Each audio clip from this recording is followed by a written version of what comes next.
എന്റെ റബ്ബിന് ഇഷ്ടമുള്ളതേ ഞാൻ ചെയ്യൂ എന്നുള്ളത് എന്റെ വിശ്വാസത്തിന്റെ ഭാഗമാണ്.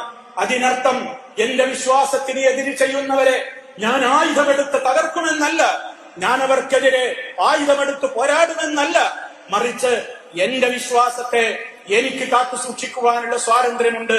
ഏതുപോലെ അവരുടെ വിശ്വാസത്തെ അവർക്ക് കാത്തു സൂക്ഷിക്കുവാൻ സ്വാതന്ത്ര്യമുള്ളതുപോലെ തന്നെ ഈ ഒരു നിലപാട് ഉമ്മമാര് സ്വീകരിക്കണം. നിങ്ങളുടെ മക്കൾ അതിന് തുള്ളാൻ പോകരുത്.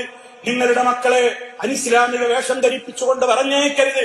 നിങ്ങളുടെ മക്കൾ സ്റ്റഡി ടൂറിന് പോകുമ്പോ DJ പാർട്ടികൾക്കനുസരിച്ചുകൊണ്ട് വാഹനത്തിൽ വലിയ ലൈറ്റുകളിട്ട് പുകയുമിട്ട് ആണും പെണ്ണും കൂടിക്കലർന്നുകൊണ്ട് അതോന്മത്തരായി തുള്ളിച്ചാടുന്ന സ്റ്റഡി ടൂറുകൾക്ക് നിങ്ങളുടെ മക്കളെ നിങ്ങൾ വിട്ടുകൊടുക്കരുത്.